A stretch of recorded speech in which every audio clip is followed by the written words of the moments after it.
اعوذ باللہ من الشیطان الرجیم، بسم اللہ الرحمن الرحیم۔ لائب نہج البلاغہ کے ذیلی عنوان جزیرہ خضرہ میں ان لوگوں کے حالات اور واقعات بیان کیے جا رہے ہیں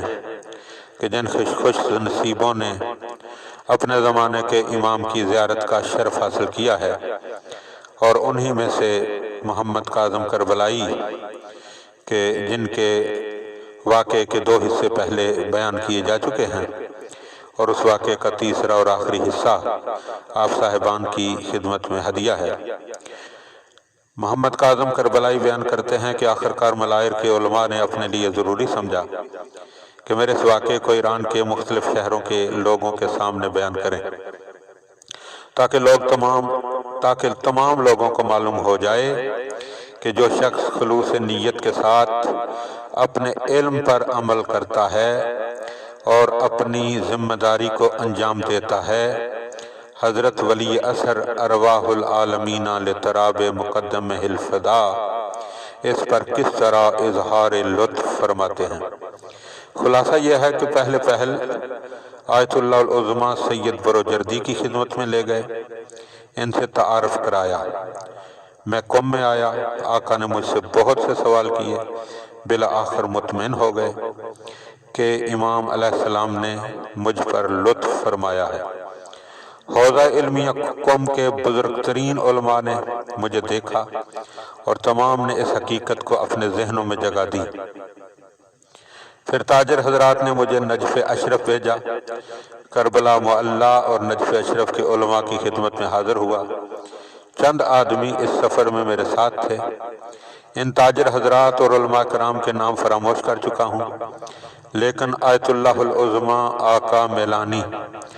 جو ان دنوں کربلا معلیٰ میں اور آیت اللہ العظمیٰ آقا محسن الحکیم نجف اشرف میں تھے، ان کی محبت مجھے یاد ہے۔ سب نے حضرت ولی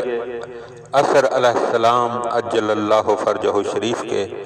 معجزے کا اقرار کیا، اور جب میں ایران واپس آیا دوبارہ فدایان اسلام کے افراد نے مجھے اپنے ساتھ ملا لیا، اور فی الحال قم میں قیام پذیر ہوں،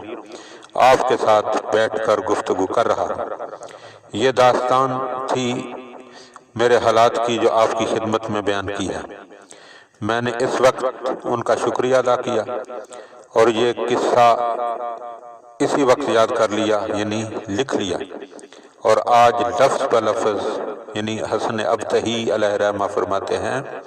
کہ آج میں یہ قصہ لفظ بلفظ آپ لوگوں کے لیے نقل کر رہا ہوں، اور چند نکات جو آخر میں بیان کرنا ضروری ہے۔ آقا کربلائی محمد کاظم کریمی ساروخی فراہانی عراقی کی حافظ القرآن سن 1478 ہجری قمری روز تاسوعہ یعنی 9 محرم 78 سال کی عمر میں قم مقدس میں وفات پائی اور قم 9 کے قبرستان میں دفن ہوئے۔ اللہ تعالیٰ ان پر رحمت فرمائے۔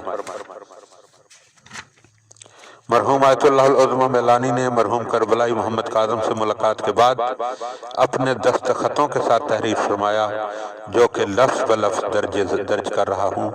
بسم اللہ الرحمن الرحیم۔ کربلائی محمد کاظم کے ساتھ نجف اشرف اور کربلا معلیٰ میں اہل علم حضرات کی موجودگی میں اور باقی مختلف طبقات کی موجودگی میں کئی دفعہ ملاقات ہوئی، کئی طریقوں سے مختلف قسم کے کافی امتحان لیے۔ قرآن کریم کی آیات اور کلمات میں اس کی مہارت کسبی نہیں بلکہ اللہ تعالیٰ کی طرف سے عطیہ ہے۔ جو شخص بھی اس کے ساتھ میل جول رکھتا ہو اور اس کے حالات سے آگاہ ہو تو وہ چند دنوں میں اس چیز سے مطلع ہو جائے گا۔ اسے جو مہارت قرآن کریم کے بارے میں نصیب ہوئی ہے وہ معجزہ ہے، اور اس کے حافظہ کی قوت اور باقی امور میں آزمائش کرنے سے کاملاً متوجہ ہو جائے گا کہ اس قسم کا تسلط قرآن مجید کی تمام خصوصیات میں معرفت رکھنا یہ انسان کی ظاہری طاقت سے بالاتر ہے، بلکہ یہ کہا جا سکتا ہے کہ اگر کوئی شخص کتنا ہی حافظہ کیوں نہ رکھتا ہو، اس قسم کے امتحانات اور اختیارات میں کامیابی اور کامرانی حاصل کرنا انسان کے بس کی بات نہیں ہے۔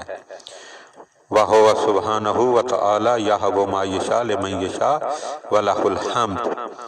اور اس کے نیچے محمد ہادی الحسینی المیلانی کے دستخط ہے۔ اور عجیب ترین بات یہ ہے جو آخری ہے، اور میں مختصراً بیان کر دیتا ہوں، کہ جب عربی کے دیگر الفاظ اور قرآن مجید کے الفاظ اکٹھے لکھ کر کربلائی کے سامنے رکھے جاتے تھے محمد کاظم علیہ رحمہ کے، تو وہ ان سے وہ بتا دیتے تھے کہ یہ قرآن کا لفظ ہے اور یہ عام عربی کا لفظ ہے، حالانکہ وہ بالکل ان پڑھ تھے، ایک دن بھی اسکول یا کسی استاد کے پاس نہیں گئے تھے۔ اور دوسری اہم بات یہ ہے کہ جب ان سے پوچھا گیا کہ آپ کو کیسے پتہ چلتا ہے کہ یہ قرآن کے الفاظ ہیں اور یہ غیر قرآن ہے، تو وہ کہتے تھے کہ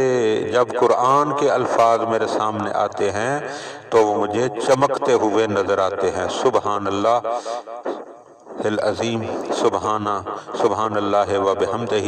اللہم صلی علی محمد و آل محمد۔